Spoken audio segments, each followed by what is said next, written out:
샬롬 샬롬 샬롬 샬롬 샬롬. 하나님 사랑합니다. 여러분 주 안에서 사랑합니다. 오늘 역대 26장 말씀이죠.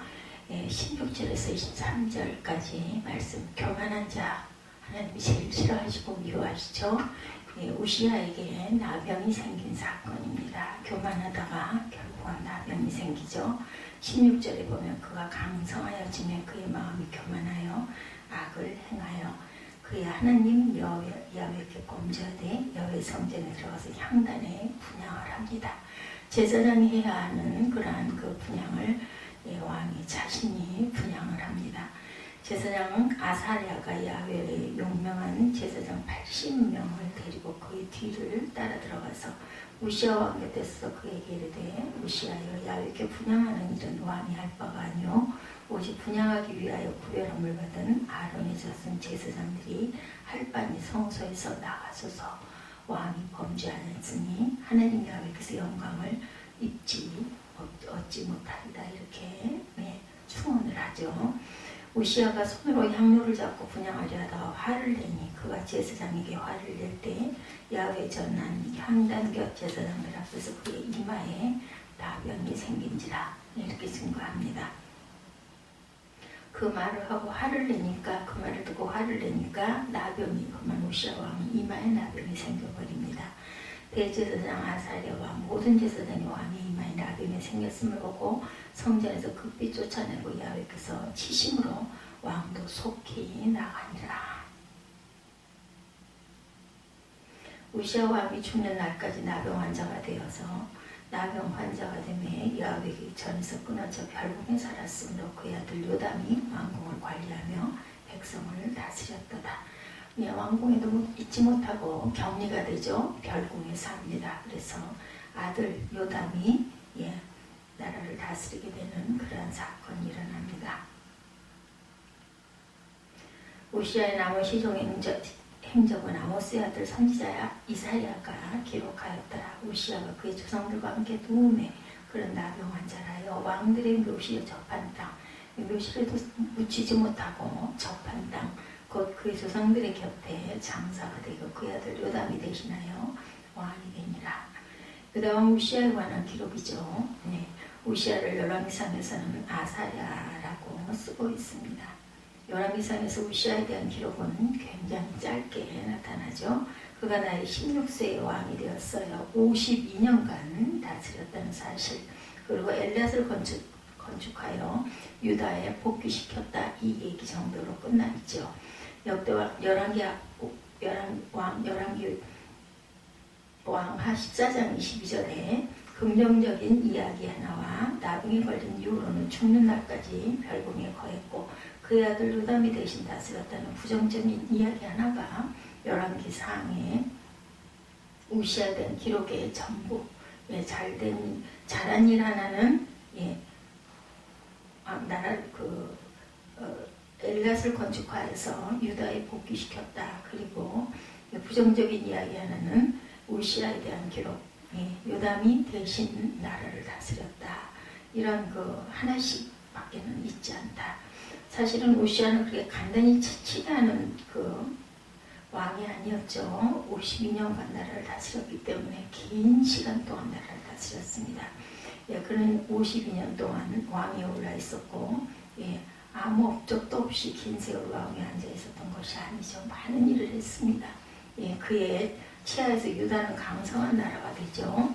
북왕국 이스라엘에서는 여로보암 2세가 왕이 있고 남왕국 유다에서는 우시아가 왕으로 다스리면서 이스라엘의 영토가 가장 넓게 확장되었던 솔로몬 시대의 영토를 거의 다 회복했던 그런 일을 시행했습니다. 우시아가 엘롯을 건축하여 유다에 복귀시켰다라고 했는데, 엘롯은 홍해의 북쪽 시나이 반도 오른쪽에 있는 오늘날의 아카빈만의 머리끝 부분입니다. 그래서 아라비아, 아프리카, 인도와의 해상무역을 장악하는 데 결정적인 중요한 요충지이기도 하죠. 전략적 항구 도시입니다. 이 엘롯은 솔로몬 때 이스라엘이 복속되었고 창자가 빠져나오는 중병에 걸립니다. 죽은 왕 여호람 때 에돔이 배반함으로 유다의 지배를 벗어났는데 우시아가 다시 유다 땅으로 복귀시킨 그런 것이죠. 엘롯이라는 땅은. 우시아는 또 블레셋 사람들과 싸워 이겨서 블레셋 여러 도시의 성벽을 헐고 블레셋 땅에 유다 성읍들을 건축을 합니다. 도시를 건축하는 일은 하나님께서 복 주시는 징표다, 이렇게 그 시대에는 여겨졌었죠. 우시아는 그 외에도 여러 나라를 쳤고 암몬 사람들로 하여금 자기에게 조공을 바치겠고, 매우 강성해서 그 이름이 멀리 애굽 변방까지 퍼질 정도였습니다. 우시아는 또 예루살렘의 성 모퉁이 문과 골짜기 문과 성 구비에 망대를 세워서 경고하게 했고, 광야에 망대를 세우고 물 웅덩이를 많이 파고 고운과 평지에 가축을 많이 길렀고, 농사를 좋아하고 여러 산과 좋은 밭에 농부와 포도원을 다스리는 자들을 두기도 했습니다. 우시아에게는 용맹하고 건장하고 싸움에 등한 지휘관이 있었고, 그 지휘관의 군대에 30만이 넘게 그 군병을 갖고 있었죠. 많은 군대를 가는 것은 하나님께서 복을 주셨다는 또 하나의 징표입니다.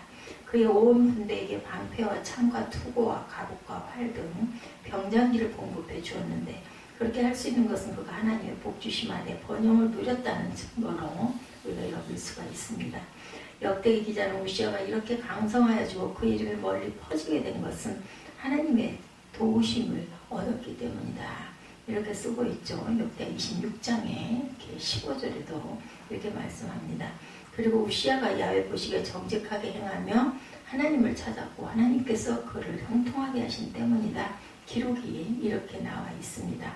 이런 많은 업적을 남긴 우시아이기에 가히 다윗과 솔로몬 이후에 가장 뛰어난 그러한 대왕이라고 할 만한, 그가 열왕기 하에서 그토록 가볍게 언급되고 지나간 것이 더욱 의아하게 여겨지는 일인데, 열왕기의 기자와는 달리 역대기의 기자는 우시아에 관해서 26장 전체를 할애해서 자세히 다루고 있죠. 우시아의 발병과 말년에 대해서도 열왕기에서는 그저 야훼께서 왕을 치셨으므로 그가 죽는 날까지 나병 환자가 되어 별궁에 거하고 왕자 요담의 왕궁을 다스리며 그 땅의 백성을 치리하였다라고만 남겼죠. 하나님은 왜 우시아를 치셨는지 그 이유에 대해서는 언급이 열왕기하에서는 없었습니다. 역대기 기자는 유다의 역사를 반성하며 신학적인 관점에서 다시 쓴 그러한 그 시가답게 그 이유를 세세히 밝히죠. 그 이유를 우리는 오늘 본문의 첫 절에서 찾을 수 있습니다. 성전에 본인이 들어가서 직접 분향하려고 하다가 그것을 그러면 안 된다라고 말하는 제사장의 말을 무시하는 바람에 그때 이마에 나병이 발병을 하죠. 16절에 강성하여짐에 그의 마음 교만하여 악을 행하여 그의 하나님 야훼께 범죄하였다, 이렇게 증거되어 있습니다. 우시아는 강성해지자 그것이 하나님께서 그를 기이하게 놓으셨고 형통행하신 때문임을 잊어버립니다. 자기가 잘해서 그런 일들이 일어났다라고 생각을 했던가요? 그렇지는 않았을 것인데 그만 너무 잘 나가다 보니까 그만 교만을 부리게 됩니다. 그의 강성함이 자기 자신에게 선 것으로 착각하기 시작을 하는 거죠. 나는 못할 게 없다, 이렇게 됐습니다.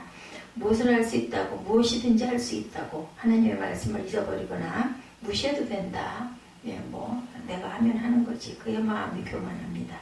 하나님 앞에 죄악을 행하게 되죠. 무슨 일을 저질렀는지 이에 대해 하나님께서 어떻게 보응하셨는지 쭉 읽어내린 내용이 나타나 있기는 한데, 우시아의 교만은 스스로 제사장의 역할을 하려는 만용까지 부리게 된 그런 내용이 16절 향단에 분향한 사건 때문이다.